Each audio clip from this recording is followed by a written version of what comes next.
Hi, and welcome to another video. Got my tea,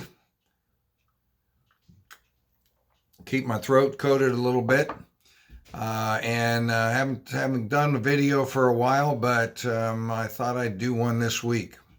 Well, the weather looks like cooler coming up, and maybe some showers on Thursday, possibly into Friday as well, and maybe a few showers lingering yet on Saturday. When a new child visited our Sunday school, the teacher greeted him and asked his age.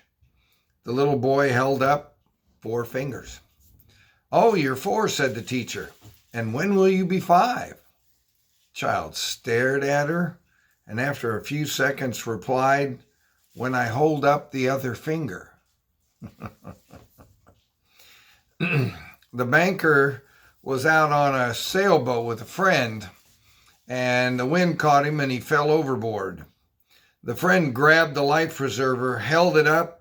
Not knowing if the banker could swim, he shouted, "Can you float alone?" "Obviously," the banker replied, "but this is a heck of a time to talk business." I'd like to read you from Acts chapter 12, verses 1 to 12. Now, this is a familiar story of Peter escaping with the angel from jail, but I saw so many miracles in here. I wonder if you've looked at the miracles in your life. I had to look at the ones in mine. Let's start out with chapter 12, verse 1. It was about this time that King Herod arrested some who belonged to the church, intending to persecute them. He had James, the brother of John, put to death with the sword. James was one of Jesus' disciples, and he killed him. When he saw that this met the approval of the Jews, he proceeded to seize Peter also. This happened during the festival of unleavened bread. After arresting him, he put him in prison, handing him over to be guarded by 4 squads of 4 soldiers each. That's 16 soldiers, 2 on Peter at a time and 4 guarding the cell. And they rotate every 6 hours. Herod intended to bring him out for public trial after the Passover. So Peter was strapped to 1 guard over here and 1 guard over here. So Peter was kept in prison, but the church was earnestly praying to God for him. This is important because the whole church was praying.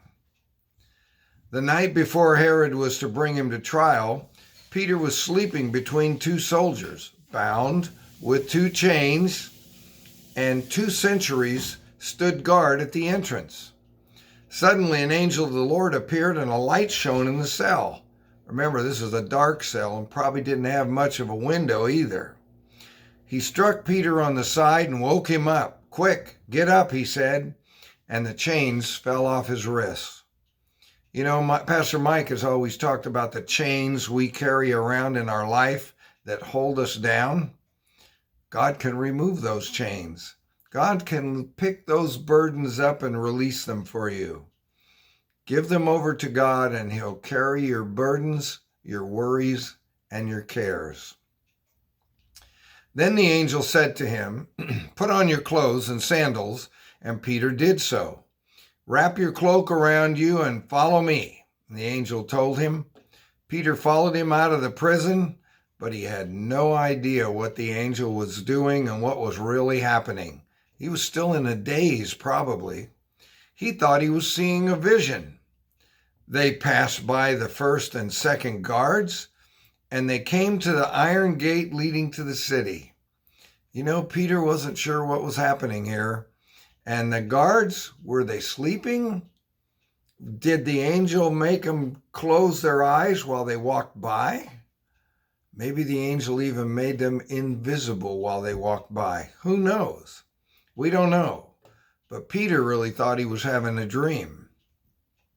It opened for them and by itself, and they went through. You can imagine going into a grocery store, and as you come close to the doors, they open up. You got 2 gates, chained together and locked, and they just open up. Here the gate was locked and possibly chained, and the angel opened the gate and Peter walked out. When they had walked the length of one street, suddenly the angel left him.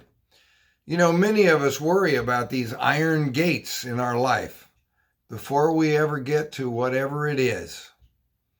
A month, a week, a day before we're worried. It could be an operation. It could be a doctor's appointment or a procedure. Or one of the family members is sick, or a friend, or someone can't make their rent next month. You know, we're anxious about the iron gates, whatever it may be in your life, but God has promised to be with you through anything. For Peter, the gate opened all by itself, on its own accord. That phrase used in ancient Greek was automate. One could say the gates were automatically opened for Peter. Verse 11. Then Peter came to himself and said, he finally is waking up, right? Now I know without a doubt that the Lord has sent this angel and rescued me from Herod's clutches and from everything the Jewish people were hoping would happen. A lot of them were hoping that Herod would kill him. When this had dawned on him, he went to the house of Mary, the mother of John, and also Mark, where many people had gathered and were praying. So here it is, the middle of the night, and they're still praying. And we know they were praying, but did not believe Peter was at the door. Do you remember that? He was knocking. And as you recall, they couldn't believe he was there, and they thought he'd been praying. They'd been praying for here was his release, and everybody said, no, it must be an angel. But there it was. There he was.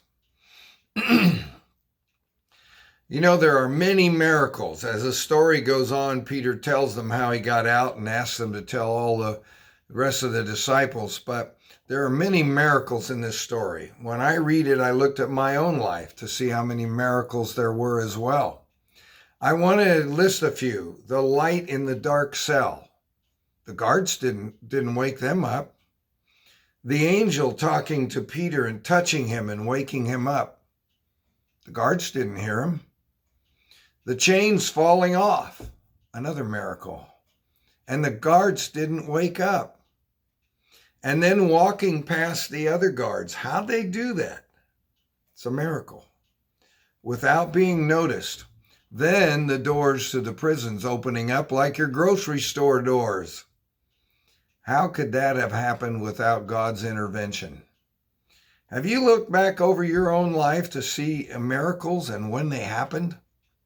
Where God has led you through difficult time or answered prayer for you or for others you'd been praying for? Herod was going to kill Peter the next day, but believers were praying and he was in jail sleeping when the angel came in. Now, I don't know about you, but I'd be a little bit nervous. But not Peter. He was asleep. Prayer changes things, so pray often with confidence. The prayers of group believers were answered. The answer arrived at their door. We should be people of faith who believe that God answers prayer and those who seek his will.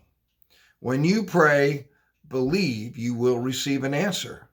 God has promised to answer our prayers when we believe. Our next Pacesetter event is March 26th at 3 p.m. We're having a couple people talking about the Gideons, Bible deliveries, and how things are changing in our changing world.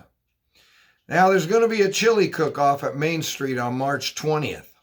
The seniors will be cooking chili to see if we have the best chili recipe of all the ministries in the church. I think there's going to be 8 or 10 ministries out there. So I hope you'll stop by and vote for us. The services Sunday are in person at Main Street at 9 and 10:30 a.m., at Marina at 10 a.m., with a traditional service at Padre at 10:30 a.m., and there'll be an evening service, which I really enjoy when I have to lead that service. It's at 6:30 p.m. Now, if you feel you can't attend these services, they will be online at 9, 10:30 a.m., and 6:30 p.m. I hope to see you there. Now, God bless you and stay well.